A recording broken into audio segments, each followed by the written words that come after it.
Well, hey there, guys. Greetings and salutations, and welcome to the best damn movie-related show on the planet Earth, the John Campea Show, coming from right here on our YouTube channel. I'm, of course, your host, John Campea. I'm flying solo today from the van. For those of you who don't know, I am traveling right now on the latest leg of our movie meetup tour, and I am in Orlando, Florida right now, getting ready for our movie meetup tonight. For those of you who might be in the Orlando area, in case you didn't hear about this, we're doing a movie meetup tonight at the AMC Disney Springs. We're going to be going to see the 6:30 p.m. showing of Wicked for Good. And if you want to go to the AMC website, buy yourself a ticket, come on down and join us. There are still few tickets left because it's a big theater. Come on down and join us. And then afterwards, we're all just going to hang out outside the theater for a little bit, take some pictures, meet people, stuff like that. If you want to come down, go to AMC's website and buy, again, a ticket for the 6:30 p.m. screening at the Disney Springs for Wicked for Good. All right, guys.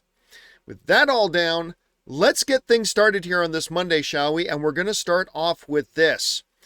Well, of course, Rian Johnson may have directed one of the most divisive Star Wars films of all time with The Last Jedi. Now, there have been reports for years, I say, that he was going to do a new trilogy. I've said for many years, I don't believe that trilogy's ever going to happen. And now it seems like they're finally saying it's not, despite the fact, even in the last year, they've said that this thing is still ongoing, it's still in development. Well, now it looks like it may finally officially be over. The folks over at the playlist wrote the following: Rian Johnson's Star Wars trilogy is no more. According to The Hollywood Reporter interview with the director, the 2017 plans for him to helm 3 standalone films set in a galaxy far, far away are quote-unquote effectively dead.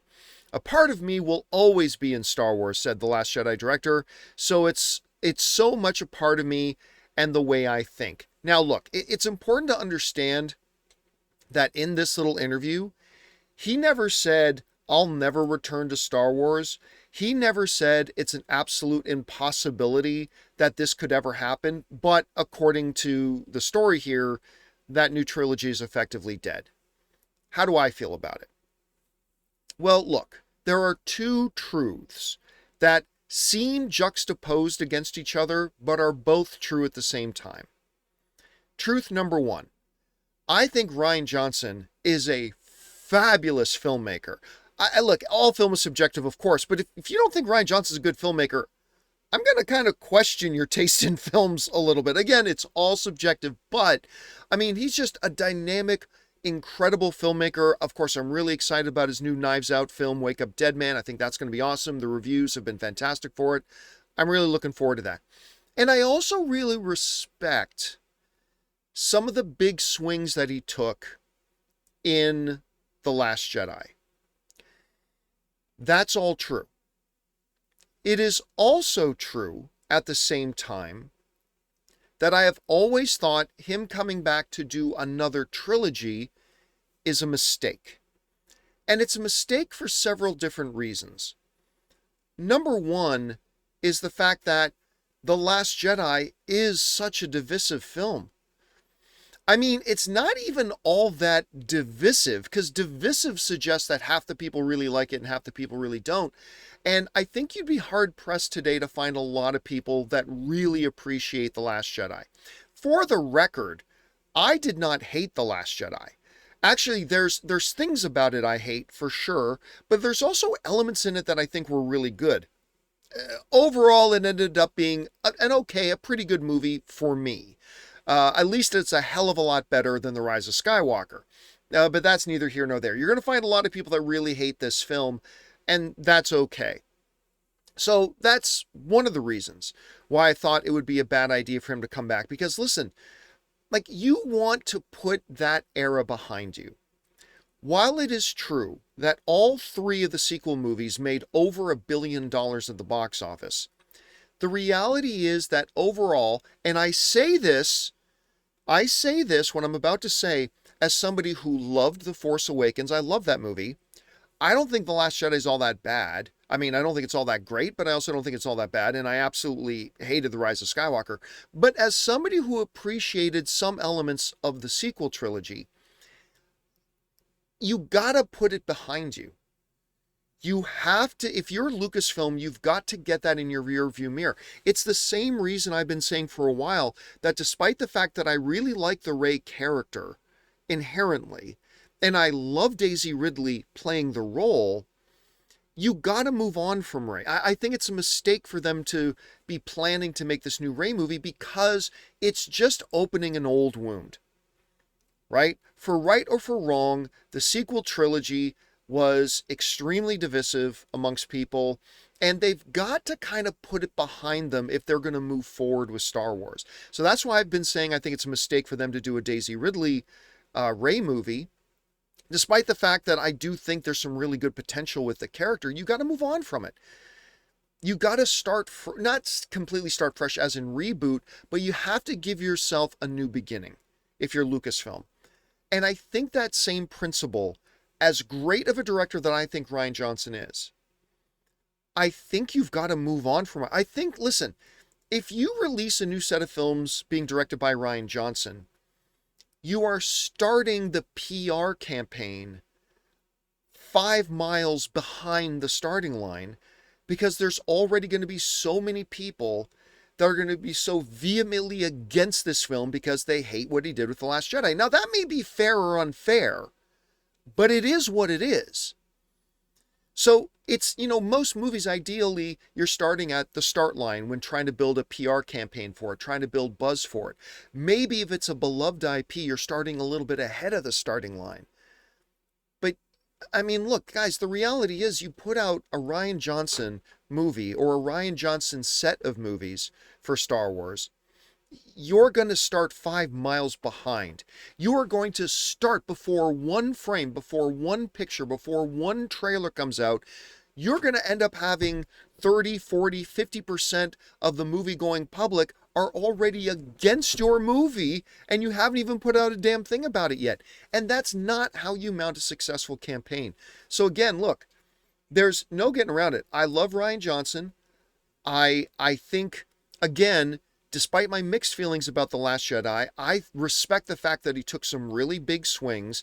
And by the way, I will debate any Star Wars fan that the Luke Skywalker we got in that movie was a fairly accurate and true representation of who that Luke Skywalker that went through the events of Star Wars, Empire, and the Return of the Jedi, who saw what happened to his father, who knew about the fall of the Republic, who saw all the calamity and lived through the genocides and all that kind of stuff, the consequences of actions.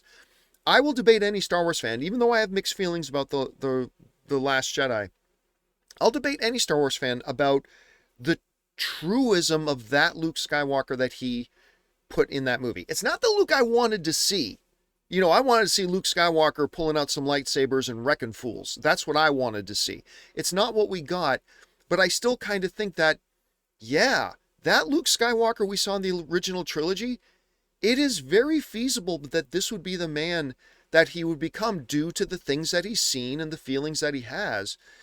So, but again, you got to move on from Rian Johnson. So really, ultimately, I think this report coming out saying that his new trilogy is quote unquote effectively dead, I think that's good for Star Wars.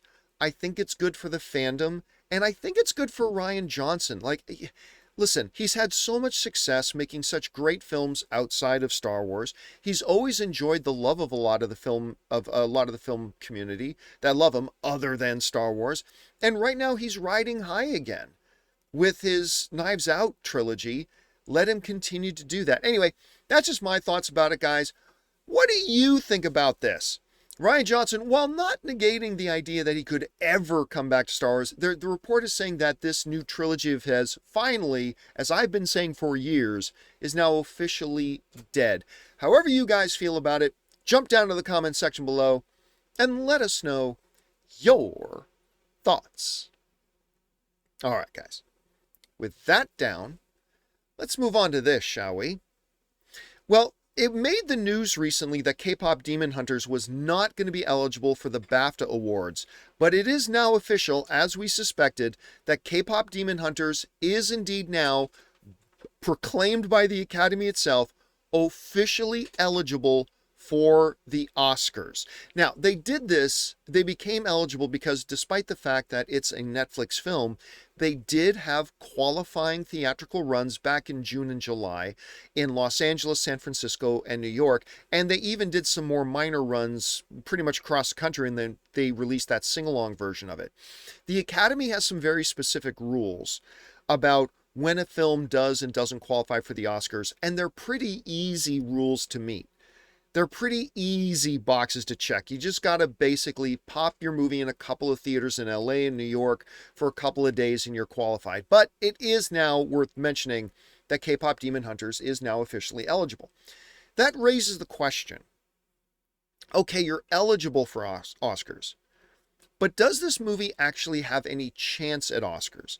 I mean, look, there's no denying the sheer popularity of this thing. I mean, it's the single most viewed original movie on Netflix ever. Ever. That includes everything, including that damn Ryan Reynolds and Dwayne "The Rock" Johnson movie they did. What was that called? Red One or something like that? Anyway, that was terrible. And this is the most viewed original film they've ever had. It's an animated film. But despite its popularity, and despite the fact that I am obsessed with the soundtrack, like I listen to the music all the time. I watch all these, I'm not ashamed to admit, I watch a lot of YouTube videos of vocal professionals breaking down the songs and all that kind of stuff. I was just watching, like, they did some drone presentation in Korea set to all the music of K-pop Demon Hunters. I'm obsessed with the soundtrack. I totally am. But I don't actually think the movie's that good. Like, I don't think it's a bad film, don't get me wrong, but I don't actually think overall as a movie that it's that particularly good, despite the fact that I'm completely obsessed with the soundtrack. So what are its chances actually for Oscars? Well, there's one that is an automatic, that it's going to at least get a nomination and has a legitimate chance of winning, and that is Best Original Song. Again, I'm obsessed with the music in it. But all the songs in this thing, I think maybe there's only one or two songs in it that I don't think are like absolute complete bangers. Like, they have 3 songs in particular that I legitimately think could legitimately be nominated for Best Song at the Oscars. There's obviously the big front runner, one of the biggest songs of the year. It's called Golden. Then there's what I think is the best song in I don't think Golden is the best song in K-pop Demon Hunters. I actually think the best song is one called This Is What It Sounds Like. I think that's a deep, rich song. It's really, really good. And then there's a third song called, I believe the title's called Your Idol, which is done by the bad guys in the movie, the boy band, the demon boy band. I think they're called Saja Boys or Ball Boys or whatever they're called. Anyway, but it's a really good song. It's a thumping tune. I legitimately think all 3 of those songs would be totally justified to get nominated for Best Song at the Oscars. I don't know, quite honestly, I don't know the Oscar rules surrounding that, if more than one song from a movie can be nominated. I think only one can. I could be wrong about that, but if I'm right and only one can, it's going to be Golden. Golden's going to be the one that it gets. Anyway, so that's a foregone conclusion. It's going to get nominated for Best Song. Hell, it even has a really good chance of winning Best Song. They're going to run into some resistance with like maybe a couple of pieces from Sinners, because, I mean, the soundtrack in Sinners is incredible. So it could run into that. I'm not going to say it's going to guaranteed win anything, but it's guaranteed to get nominated. Okay, so there's one. I don't really see any other path to Oscars. It's not going to get nominated for, like, Best Writing. There's no chance in hell it gets a Best Writing nomination. No way. It's not going to get any performance nominations. It's not going to get directing nominations. It's not going to get cinematography. I don't even think it's going to get sound, anything like that. The only other potential one that then remains is Best Animated Feature. And even though I don't think the film's that great, this hasn't been a particularly strong year for animation. I mean, at the box office it has, especially if you consider things like Demon Slayer with its release. I think Chainsaw Man just did really good. But I mean, as far as actual Oscar contending potential, it's not a very strong. There's that one new one that's coming out. I think it's called Archon, about this little kid who is not, his family can fly and they have some kind of superpowers, but he's not allowed to fly till he's 12, but then he goes to a different world. Anyway, I don't know a lot about the film, but it looks so good, and I'm hearing some really, really great things about it. So there's that. You're obviously going to get Zootopia 2, but I mean, this isn't like a couple of the years we've had in the last few years where there have been a really good stacked best animation category. And because of that, I think you're going to see K-pop Demon Hunters get nominated. Even though I don't personally think it's all that great, there are a lot of people who like it, and it's not a particularly strong field. I don't think the Oscar voters are going to give it the actual award, though. But again, I do see it getting nominated. So I see 2 nominations for K-pop Demon Hunters. I see Best Original Song, which it actually has a legit chance to win. And I also see a Best Animated Feature nomination, which I don't think it'll win. But again, in the not the strongest year, you never know. It could be possible for it. Anyway, guys, question is for you. What do you think about this? K-pop Demon Hunters, now announced by the Academy, is officially eligible for Oscars. That means it can get nominations and can even win some awards. Which nominations do you think has a chance at landing? And maybe even more important than that, do you think it actually has any chance at winning any awards? Whatever you guys think, jump down to the comment section below and let us know your thoughts. All right, guys.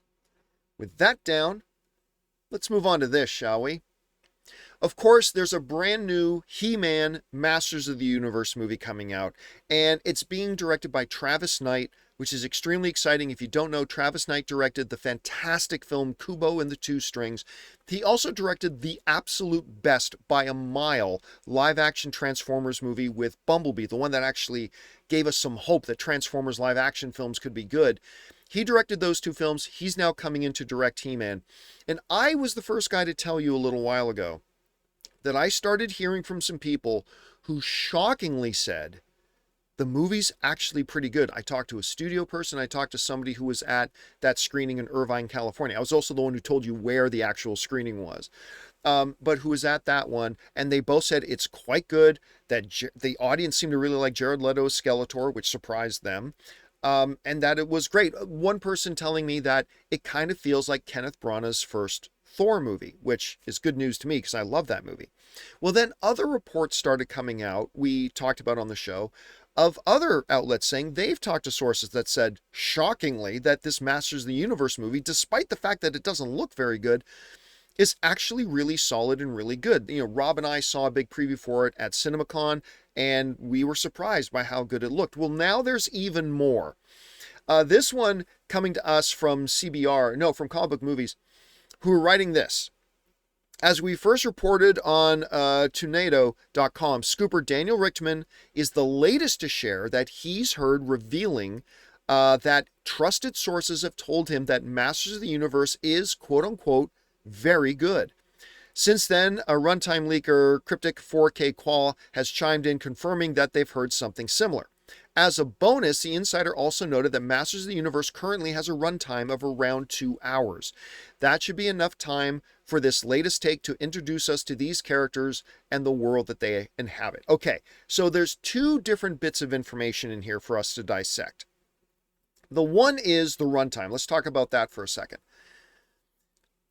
Listen, runtime has no connection to how good or bad a movie is.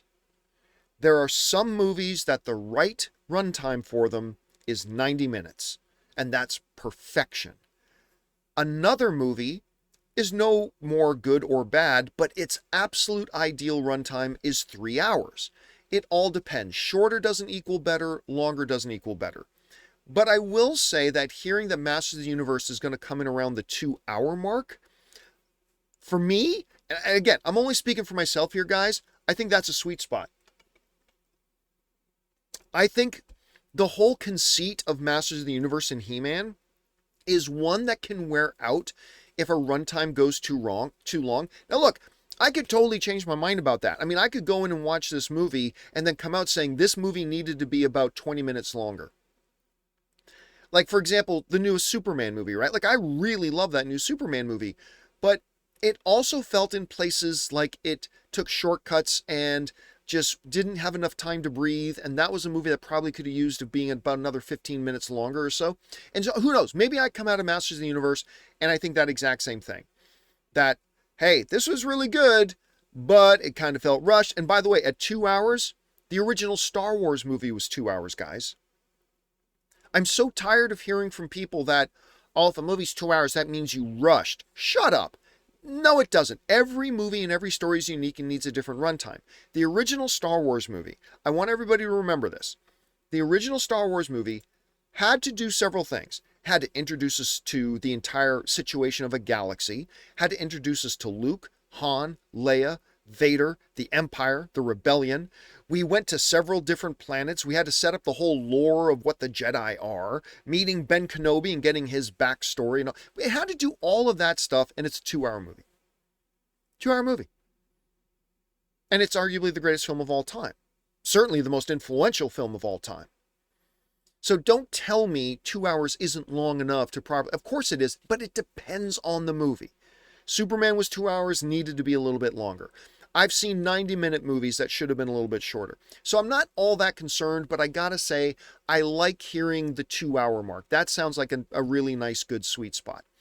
All right, well, let's talk again about yet another report coming out that is saying, this one from Daniel Richman, saying that he's now hearing from sources, and who knows, he might be talking to the same people I talk to, I don't know. Or maybe it's different people who are also saying the same thing. Again, saying that the movie's very good. Now look, I want to emphasize something here quickly, just so I can get it out of the way. I personally haven't talked to anybody who saw the film that said it's the greatest thing they've ever seen. None of the people that I've talked to who have seen the movie have said to me, this is going to be a best picture of the year. Nobody that I've talked to that has seen the movie has said this is the new standard of sci-fi action film. Nobody has said that. What we have heard is that it's good. Some people saying very good. Audience really liked it. So that just puts it into the realm of being a good, fun, solid movie. And you know what? If you had asked me if that's what we were going to get when they first announced the film, I would have had my doubts. And I think many of you probably still have your doubts about that. But it's good to hear it nonetheless, right? Like, it's good to hear it nonetheless. So the question becomes, can it actually live up to this? And I'm afraid of one big thing. The one big thing I'm afraid of is that, and the whole reason that I mentioned, hey, everybody, listen, we're hearing that it's good. We're hearing that it's very good. But nobody's telling us this is groundbreaking. Nobody's telling us this is an awards contender. Nobody's telling us this is now one of the greatest and their favorite films of all time. Nobody's telling us that. And the reason that I'm highlighting that is because I want to guard myself and I want to guard a lot of you guys about getting our expectations too high. I mean, I also don't want us to have our expectations too low because it sounds like it's pretty good, but I also don't want us to get our expectations too high. I don't think this is going to be a new Lord of the Rings. Apparently Travis Knight aimed to make it fun and make it entertaining. And guys, look, I get it. There are some people out there, my friend Christian Harloff, he once kind of pitched the idea of a Masters of the Universe movie as crossing Star Wars with Lord of the Rings.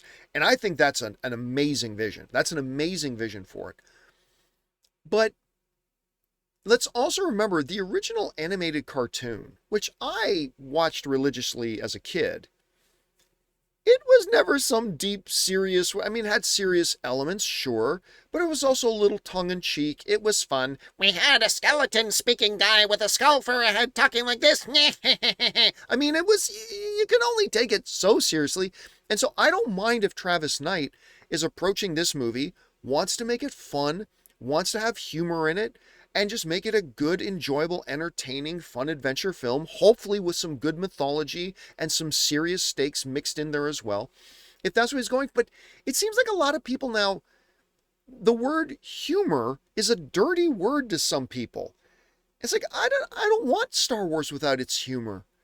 I don't want like He-Man without its humor. So I don't, again, like if they had made Harloff's original vision, I would have been really intrigued by that too. But I also kind of like that they're going about this way. Anyway, at the end of the day for me, the biggest part of all this is that it's being, and the biggest plus, the biggest point of optimism is that this movie is being directed by Travis Knight. The director is the most important person in how a movie's going to turn out. And Travis Knight, who, on top of all the other stuff he's done in films, he's directed to. And both of them have been incredible. And because of that, I'm excited about it. It seems like every report we're hearing is pretty good for this Masters of the Universe. Now all that's left is for us to actually watch a trailer and see if it can bring it home. We'll find out. Guys, question is for you. What do you think about this? Do you like the sounds of a 2-hour runtime for the movie? I think that's probably a good sweet spot. And how are you feeling about more and more positive reactions coming out from it? None of it official yet, but it's sounding at least pretty good, which is a lot better than a lot of us expected at first. Anyway, whatever you guys think about this, jump down to the comment section below and let us know your thoughts. All right, guys. With that down, let's move on to this. Wicked for Good is now in theaters, had its opening weekend, and it's smashing its own records. It made $150 million in its opening weekend. To put that in context, that means it made more money on its opening weekend than, well, Moana 2 did, I believe. I think it made more money than Moana 2. Actually, which one did it make more money than? So it made... Let me get this right. I can't remember. Anyway, it did come in as the second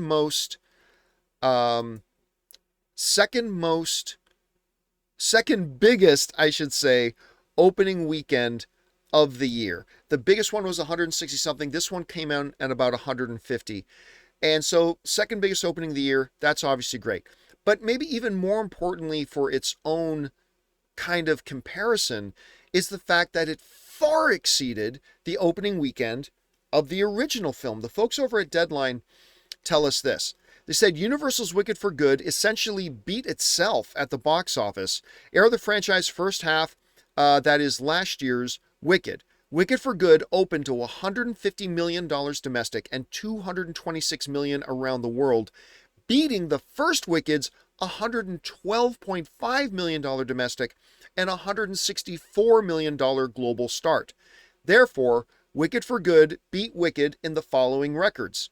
Biggest global and domestic opening for a movie based on a Broadway show. Then there's some that don't really matter. Biggest opening for Ariana Grande, no big deal. Biggest opening for Cynthia Erivo, no big deal. Biggest opening ever for John M. Chu, no big deal. This is where it gets interesting, though. So biggest first day at the domestic box office for a Broadway musical. Biggest domestic previews for a movie based on a Broadway musical. Biggest opening ever at the November box office for a movie or musical at 100, that beat out Disney's Moana 2 for 139.7. Second biggest opening of the 2025 domestic box office, ahead of Lilo and Stitch, that made 146, and only behind Minecraft movie, which opened to 162 million. This is an interesting one. The second biggest opening for Universal of all time at the domestic box office, only behind 2015's Jurassic World that made $208 million. That is one worth looking at. Yeah, second biggest of the year, impressive.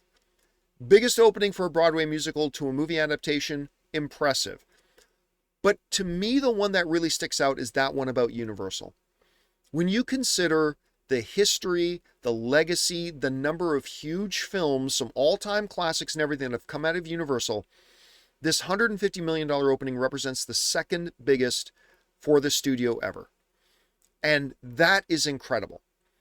What really makes it interesting is the fact that, and you're going to get different opinions on this and that's fine, is that I actually don't think Wicked for Good is all that good. Now, don't get me wrong, I enjoyed the film. I did. It's just that I thought, if you guys saw my review for it, I surprisingly really like the first Wicked. It is not, I am not the target demographic for Wicked at all. Never saw the stage show. It's not normally my cup of tea. So when I saw the first Wicked movie, I was kind of blown away by it. I really was. I thoroughly enjoyed it, thoroughly impressed by it. So I've been really excited about the second one. And if you saw my review, you know that I just thought the first half of Wicked for Good was bad. Like, it's stiff, it's wooden, has no heart, has nothing to say, it's got no soul to it. It just feels very mechanical and by the numbers. Now, the second half of the film, I thought it really picked up. It found its heart, it found its voice.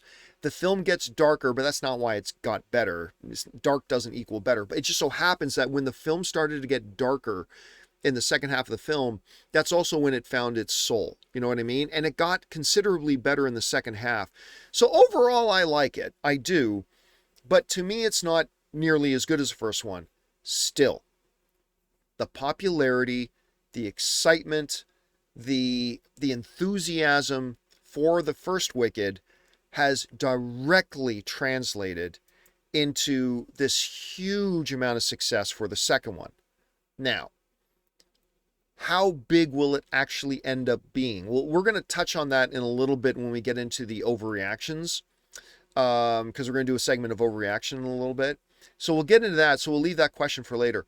But listen, in a year that has struggled, particularly some big movies have struggled at the box office. Most movies have struggled at the box office, it seems.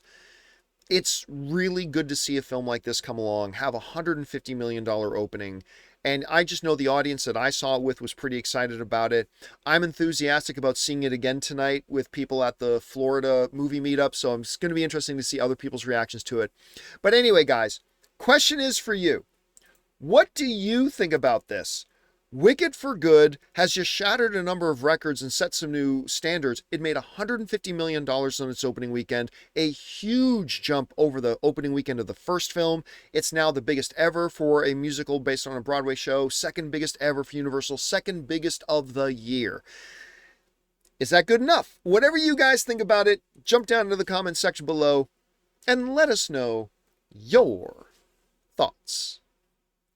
All right, guys.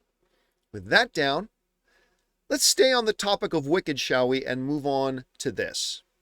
Now, obviously, the first Wicked movie, it got nominated for a ton of pictures, had a Best Picture nomination. I believe it won a couple of Oscars. This new one just had a massive opening of $150 million. So it shouldn't be terribly surprising to us to find out that there are people already trying to work on another Wicked film. This comes to us from Discussing Film, who writes, as I bring up the right screen, Steven Schwartz, who's the guy who wrote all the original music for the original Wicked, says he and Winnie Holtzman, who is the person who wrote the original story for Wicked, are developing a new Wicked project. It wouldn't be a sequel to Glinda and Elphaba's story, but instead a new idea that expands Oz in a new direction. All right. I have two separate feelings about this. The first feeling I have about it is, well, obviously, the first Wicked made a ton of money. The second Wicked has already made over like $220 million worldwide on its opening weekend, made $150 million in its domestic opening weekend, second biggest all-time for Universal, second biggest opening of the year.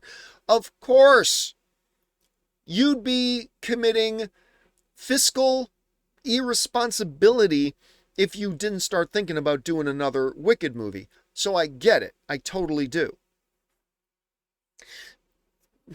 But I also have another thought on this. Now, for those of you who may not know, there were other Wicked books made after Wicked. There was, I think the first one was called Son of a Witch, which is a great, by the way, awesome title. Son of a Witch is a great title. I don't care how good or bad the book is. That's a great title.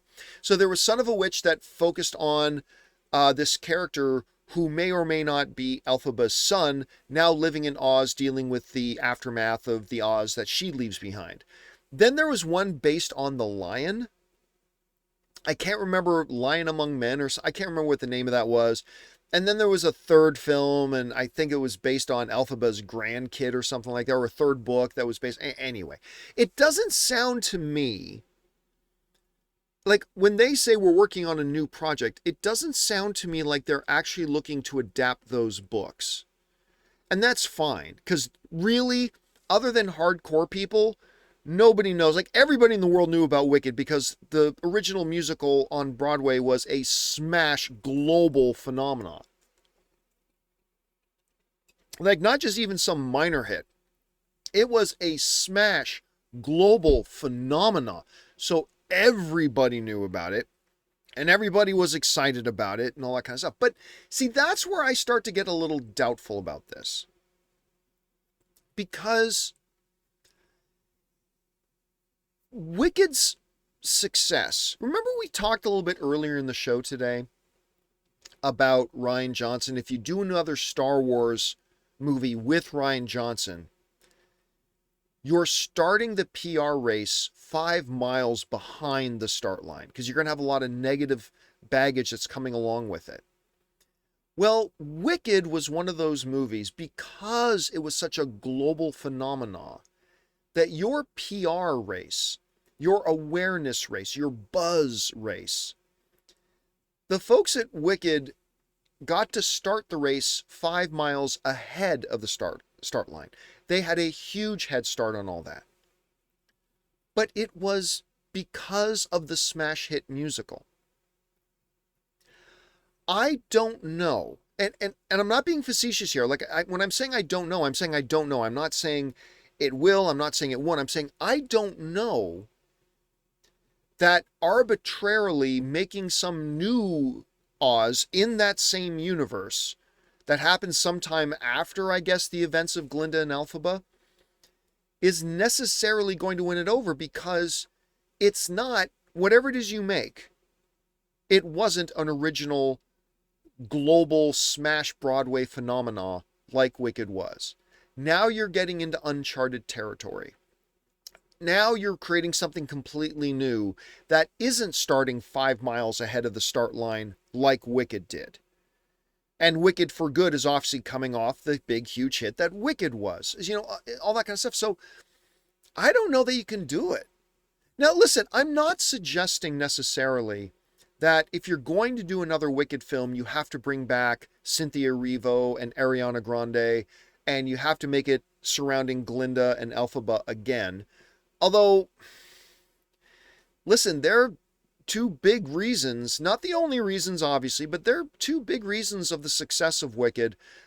It wouldn't necessarily be a terrible idea if you wanted to make another Wicked universe film to bring them back, but I also kind of like the idea of doing something that's original. But again, if you're doing something original, you got to understand you're not getting that big head start that the other Wicked films did. I think they're taking the wrong lesson. I think the success of this thing is based on, yes, that the films have been good, but it's kind of based on the fact that it was a huge global smash phenomenon on Broadway. And they're not going to have that again. So, look, again, like I said, I'm torn. I get it. If I'm a studio executive, I am absolutely directing people to start at least developing ideas for another movie in the Wicked universe. Totally am. But maybe this is one of those things where you just have to admit, listen, this worked because of the Broadway play, and now we're getting into uncharted territory, and I don't think they should make Son of a Witch or whatever else they're going to do. Maybe they should just leave Well Enough alone? I don't know. I'm torn on it, like I said, guys. How do you feel about it? Is it a good idea for the original creators of Wicked to be now developing a new story that takes place a little bit later on, but doesn't revolve around Elphaba and Glinda? Whatever that may be. Should they use the actual books that have already been created, like Son of a Witch, or should they create something completely new? Or should they just move on and leave it alone at this point? Whatever you guys think, jump down to the comment section below and let us know your thoughts. All right, guys. With that down, let's move on to this. You know, one of the big questions going around is, will Hugh Jackman come back to play Wolverine again in Avengers Doomsday, Avengers Secret Wars? We know we're getting a new X-Men. Could they actually use Hugh Jackman as the Wolverine of the new universe? All these things have been coming around. Now, look, I've been saying for a long time that I don't believe Hugh Jackman will come back. I think Deadpool and Wolverine was his absolute swan song. You know, Logan was supposed to be his swan song. But the allure of finally doing something with Ryan Reynolds, having Deadpool and Wolverine team up, that was just too big and too glorious. So he came back for that. But I really believe it was his swan song. Not to mention, guys, despite the Jack, till you're 90, the joke, till you're 90, the reality is he's 57 years old. And which is still young by many measures, but I mean, to be in the type of physical shape, to play the Wolverine, he's played it for over a couple of decades already. It's kind of time for him to move on. So I don't think he is coming back, and I don't think he should come back. That said, I absolutely don't believe it's impossible for him to come back. There have definitely been some things that have come up in the last couple of months that might even hint towards the fact that maybe he would come back for one more go, especially with Secret Wars and Doomsday being, for that matter, being kind of like the culmination and the finishing point of the multiverse saga. So, I mean, it would play into that. Well, for the first time ever, Hugh Jackman was finally directly asked and actually addressed the possibility of him coming back to play Wolverine. And he wasn't definitive one way or the other, but still I thought his answer was kind of interesting. Here's what we got. This is from Entertainment Weekly, who wrote the following. During his Saturday visit to the Graham Norton Show, Hugh Jackman was asked to address the possibility of his return to the role of Wolverine. And instead of shutting it down outright, he made it pretty clear that anything can happen. Every time you're on, this is Graham Norton asking him, every time you're on, you got to go, nope, I'm not doing that again, Norton pointed out. But then you keep making another one, and it's a big hit. So are you going to have to do it again? Here is Hugh Jackman's response. He said the following. Maybe. Jackman replied with a sly look to the studio audience. Then he joked, I am never saying never, ever again. I'm never saying never, ever again. That's kind of important because, he has said before that he's never playing Wolverine again. And then he did. And then after he did Logan, he said, okay, that was it. That was our beautiful, and it was, perfection send-off letter to our Logan. It's done. I'm never playing the character again. And then he did come back to play it again. And I'm glad he did because, again, it was perfect. Deadpool and Wolverine is one of the most entertaining movies I've seen in years. Like, I can't, like, the amount I laughed, I'm not going to say it is the hardest and most I've ever laughed in any film ever, but it's definitely in the conversation. Like, I laugh so viscerally hard in that movie. It's crazy. And Wolverine was great in it. And that whole Madonna like a prayer thing at the end when him and Wolverine are holding hands with the antimatter and the matter and the antimatter and all that kind of stuff. Absolutely glorious. Absolutely glorious. So he said never a couple of times and has ultimately come back to play the role again a couple of times. Now he's saying, look, I'm never saying never again. So he's not completely shutting the door. Now, to some people, him saying maybe and then saying, look, I'm never saying never again, that's to them as good as a confirmation. Oh, it's confirmed. He's coming back. He's definitely coming back to play Wolverine. But I would also suggest, and I don't think you'll disagree with me when I say this, that those people who are saying this is him definitely saying he's coming back, they are the same people that if he on the Graham Norton Show straight up said, no, I am not coming back to play Wolverine again, those same people would say, I don't believe him. I don't believe him. He's definitely coming back. And again, listen, they would have some basis for saying that because he's said never before and come back again. But look, I got to be honest here. This is not him confirming he's coming back. He's simply just finally giving an honest answer. I'll never say never again. Look, I am still on record that I don't believe that Hugh Jackman is coming back to play Wolverine again. But I'm also realistic enough to say, but it's still possible. Like, I'm not going to fall over in shock at all if we get Chair Watch 2 and a Hugh Jackman chairs appears. I'm not going to fall over in stunned disbelief because I know it is very well possible. I just don't think it's going to happen, just to be honest with you. So for him to come out and say, look, I'm just never going to say never again. I think that means he's learned that however he may feel that he is done, he knows that somebody could come along, like he thought he was done, and then they came along with Logan. And it had so much beautiful potential in it, and he saw that beautiful potential, and they did it. Then he said, okay, never again. But then along comes Ryan Reynolds with this idea and this pitch to him, and they started going back and forth on it, and they came up with an idea that he really liked. So despite the fact that he had said never, something came up that changed his mind. So he did it. I think Hugh Jackman here saying, look, I'm never going to say never again, is simply just the result of him learning that you never know what might come up tomorrow. You never know what might come up tomorrow. Like, he could say, no, never again. But like hell, if Kevin Feige and Steven Spielberg come to him with this pitch that is the potential for one of the greatest films of all time and would be the crowning achievement of his acting career, do you think he's going to say no? And look, again, I'm not tone deaf, guys. I totally understand and realize, and I'm fully aware that the vast majority of you guys watching this firmly believe he's going to be in the next film. And again, I'm very cognizant of the fact that he could. I mean, it is a possibility. There have been some signs lately that made even me go, oh, well, I don't know, maybe. But I don't think him just ultimately now saying, I'm just never going to say never, is any kind of an indication that we should start getting ready to see Wolverine in Doomsday. Or at least the Hugh Jackman Wolverine in Doomsday. Or Secret Wars. Or maybe he appears in both. I don't know, guys. Question is for you. What do you think about all this? Hugh Jackman being directly confronted by Graham Norton. Are you going to be Wolverine again saying, I'm just never going to say never again? Do you take that as a sign that he's going to be? Do you think that it means no difference if he had absolutely said he was not going to come back? Would that have changed anybody's minds?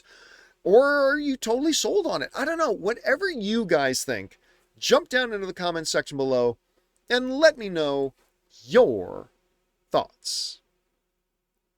All right, guys. That's it for all of our main topics here today. But we're going to do a little round of overreaction. Now, I jumped on the YouTube channel a little bit earlier today, and I asked our subscribers, I asked you guys, hey, do you guys have any hot takes that, I can then tell you if your hot take is an overreaction or not? A whole bunch of you guys sent some in. I picked out a few to use on the show, so let's get to it here, shall we? And we're going to start off with this one. Our viewer, Really Wish 212 writes, Zootopia 2 is a guaranteed $1 billion hit. All right. I'm going to call that an overreaction. Now look, can Zootopia 2 become the newest member of the $1 billion club? It can. Like I believe the last film did. The last movie is absolutely beloved. Like, I really like it. I don't love it as much as most people, but I really like it. But a lot of people love Zootopia, and they've been waiting for a new one. However, it has been a few years since the first one, but here's the most important part. According to reports in things like Deadline and Variety, there are 15 to 20% fewer people going to the movies right now than did when Zootopia 1 came out. There are fewer people going to the movies today than there were when the first Zootopia movie came out. I think when you combine that with the fact that it's been a couple of years, I don't really feel a ton of buzz for this one. I do believe it's possible that it can be a $1 billion film. Look what happened with Inside Out 2. So I do believe it's possible. But if you're going to use the language, it's guaranteed. Hey, listen, while I wouldn't bet against it maybe making $1 billion, I think it is an overreaction at this point to say it is guaranteed to be a billion-dollar film. So I'm going to call it an overreaction. All right. Thanks a lot for sending that in. Let's get on to another one here, shall we? And this hot take comes to us from Jed Elias, who writes, Avatar: Fire and Ash will have the lowest overall box office of the 3 Avatar films. All right. Avatar: Fire and Ash is coming out. And by the way, guys, don't forget, as I look this Avatar box office. All right. As I bring up the numbers here, because I want to make sure I get them right.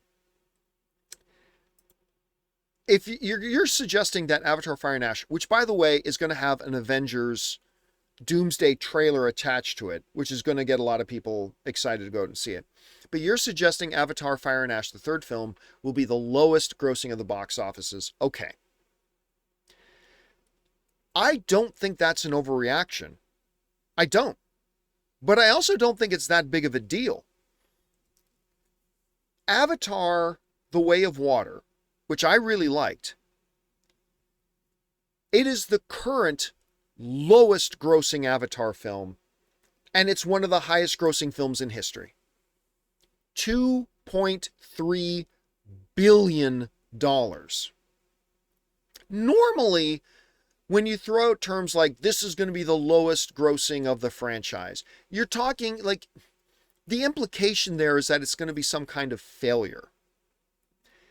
You can count, it doesn't even take all the fingers on your hand to count the number of movies that have made more money all time than Avatar: The Way of Water. $2.3 billion. It is in the rarest of the movie clubs. It is in the $2 billion club. So you're suggesting that maybe Avatar, Fire and Ash doesn't make $2.3 billion. Yeah. It may not.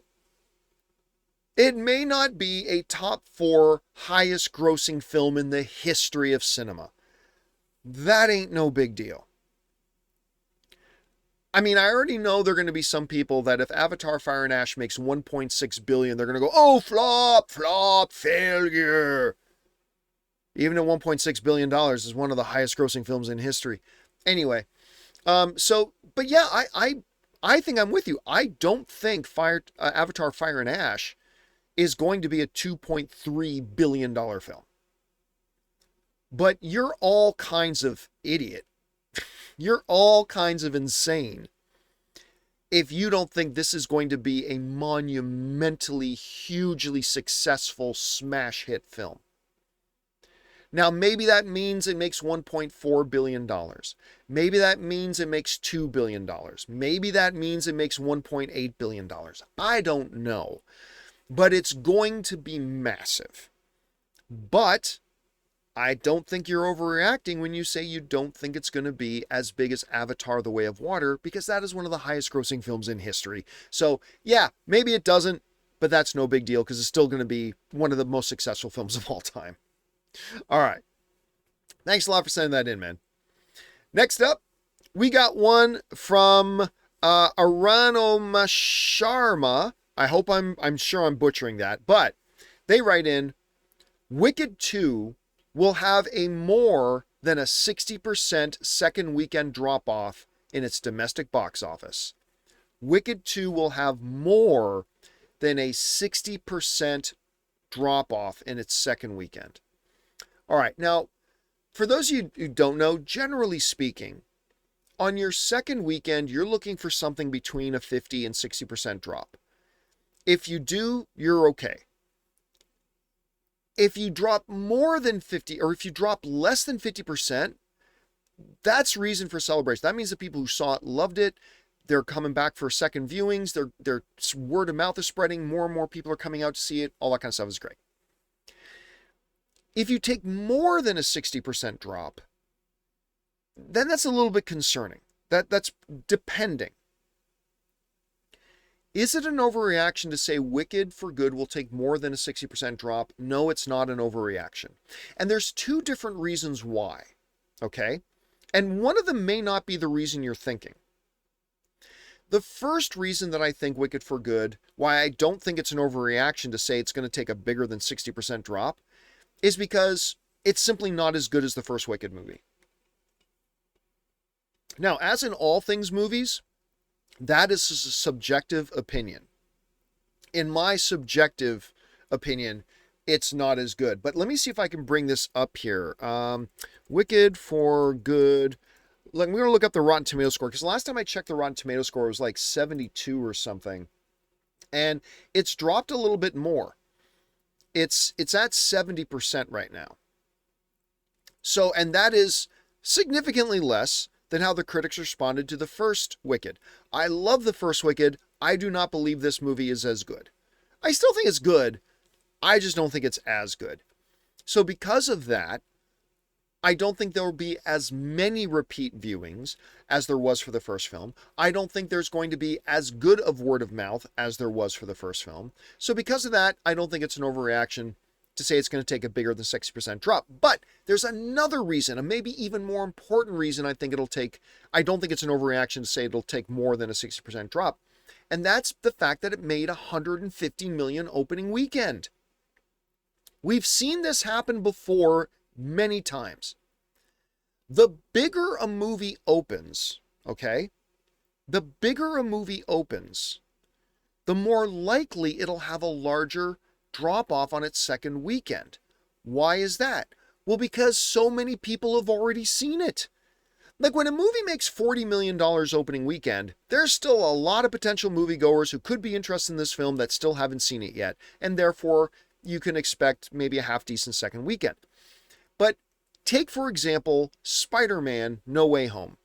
One of the biggest films of all time. One of the biggest opening weekends of all time. Do you know how big its second weekend drop-off was?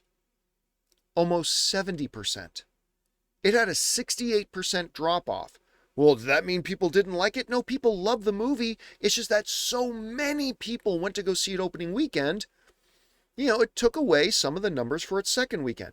Wicked just had the second biggest opening of the year, the second biggest opening for Universal Studios in its history, made $150 million.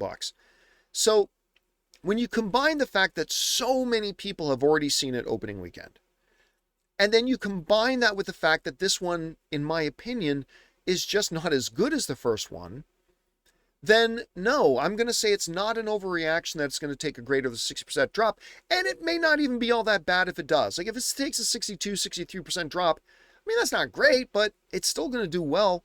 Anyway, that's how I think about that. Thanks for asking the question, man. All right. Next up, we got two left. We're going to take this one from Sylvian Gould, who writes, Robert Downey Jr. is actually in less than 4 minutes of Doomsday. The rest of Doom's appearance will be CGI and body double with a mask. Robert Downey Jr., his actual physical face will only appear in 4 minutes or less of Doomsday. I'm going to call that a massive overreaction. Now, there's precedent out there for why you might think that, and I think it's a great question. It's a great hot take to have, even though I think it's a big overreaction. I mean, you look at something like Mandalorian. How much of, Pedro Pascal's face actually pops up in it? You want to see Doom as Doom, the mask, right? And don't get me wrong, I think we're going to see a lot of Doctor Doom in the mask in the movie. But they are going to make Robert Downey Jr.'s return a huge part of the marketing of this movie. Look, it's not a coincidence and not just some oddity that they came out and announced this movie with Robert Downey Jr. on stage. Nobody else. I mean, the directors and Kevin Feige, but none of the other actors out of the Avengers, none of the other MCU actors. They announced Avengers Doomsday with Robert Downey Jr. on stage. And so, because of precedence, I totally get why you might think that we're only going to actually see 4 minutes of him. Hell, we may see 4 minutes of Robert Downey Jr.'s face in just trailers. Not one trailer alone, because no one trailer is going to be 4 minutes. But I mean, when you get all the 3 or 4 trailers that this movie ends up having, You're probably going to get at least 4 minutes of Robert Downey Jr.'s face just in that. So it would be the height of just ineptitude if they actually made this movie and they're making such a big deal that it's Robert Downey Jr.'s Doom and not have more than 4 minutes of face. Now, don't get me wrong. I'm not saying like there's going to be a full hour of Robert Downey Jr.'s face on screen, but I think to suggest that it's only going to be like 4 minutes, I think that is a massive overreaction. We're going to see a hell of a lot more than that. And a good amount of the film is just going to be him in the mask for sure, but you're going to see a lot of his face as well. All right. Oh, now I think we only have 2 more. Okay, let's get on to the next one here. This next one comes to us from Dever, who writes, if Doomsday performs well, Secret Wars will be an automatic $3 billion box office hit. If Doomsday performs well, and I think he means quality-wise, the audience likes it, the critics like it, it makes big box office money. So if Doomsday is a big hit, then Secret Wars becomes an automatic $3 billion film. I'm going to call that an overreaction. Now, John, you've said before, if Doomsday is really good, it means Secret Wars is going to be huge. Absolutely, I do.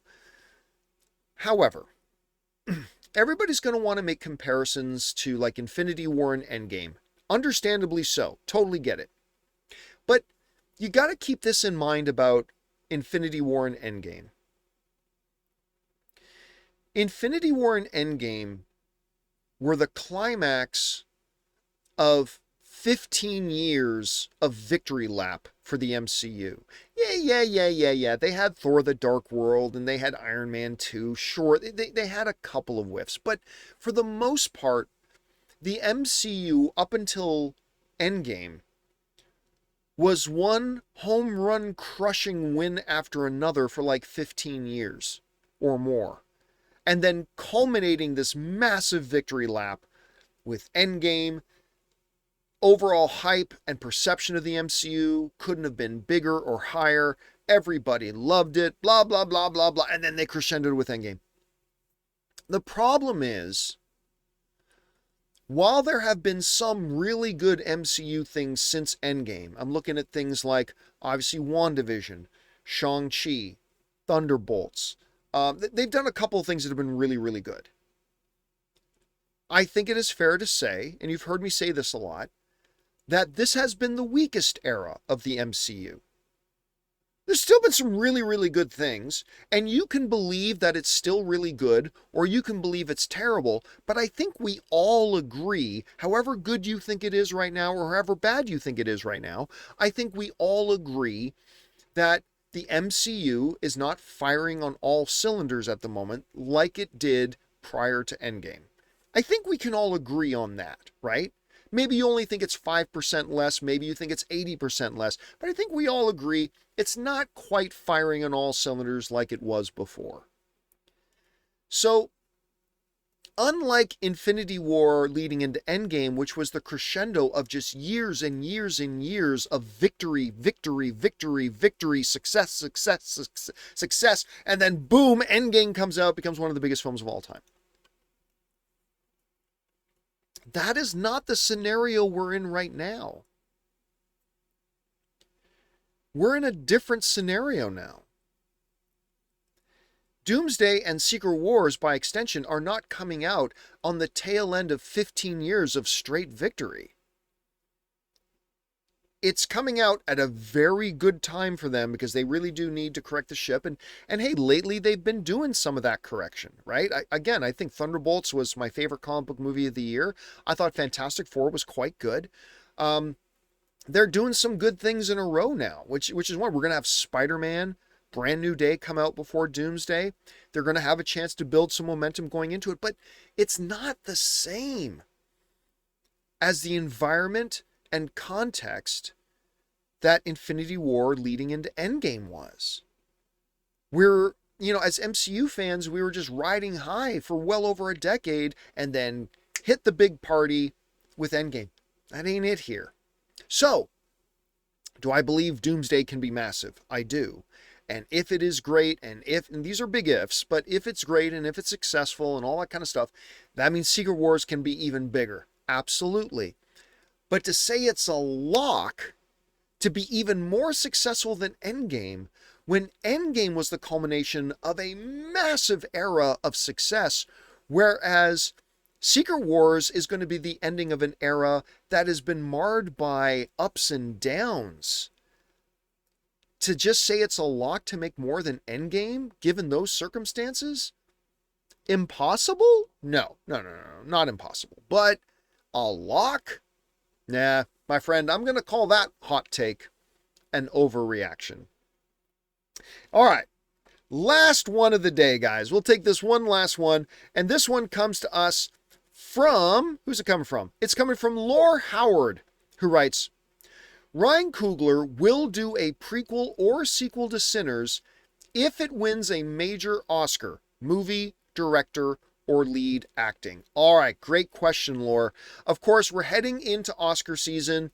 I still think right now I still got to see Marty Supreme. I still have to see I still got to see Hamnet. I still got to see, there's a number of films coming out that I still got to watch that are going to be big Oscar contenders. Right now, for me, of the films I've seen, Sinners is still my favorite movie of the year. I still think at this moment, Sinners is still the best film of the year. All due respect to movies like One Battle After Another, which I thoroughly enjoyed, and others, I still think Sinners is the best movie of the year. Whether I still think that by the end of December, who knows? So it's going to get a lot of Oscar nominations. It's going to get nominated for Best Picture. Michael B. Jordan's going to get nominated for Best Actor. I believe Ryan Coogler is going to get nominated for Best Director. So Laura's asking, if any of those major things win, Ryan Coogler's going to do a Sinners prequel or sequel. I'm going to say that's an overreaction. For a couple of reasons. One, Ryan Coogler did Creed, and it got some Oscar attention. And while they did make a Creed 2 and a Creed 3, he didn't direct them. He didn't come back to direct those. The only sequels he's ever done has been Black Panther. And we know he's getting ready to do Black Panther 3.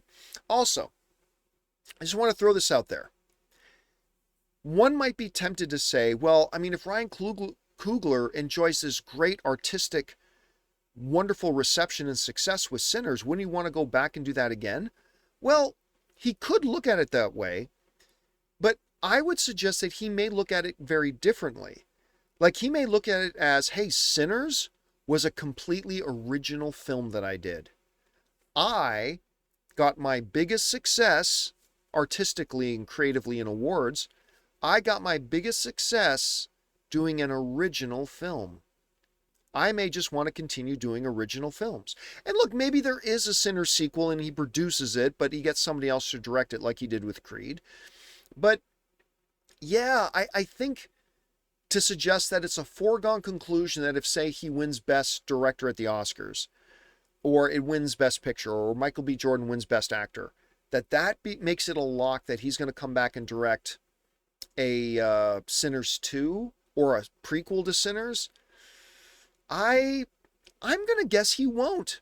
We may see another Sinners, but I don't think we're going to have Ryan Coogler direct it. Of course, I wouldn't put money on that. It totally possibly could come back. But my guess would be, as a fan, and, reading the tea leaves, I don't think he directs the next Sinners movie if there is another one. So whether it wins Oscars or not, I could be right, I could be wrong. We'll find out. And all right, guys, that'll do it for today's installment of the John Campea Show. Thank you so much for being here and making our little show part of your day.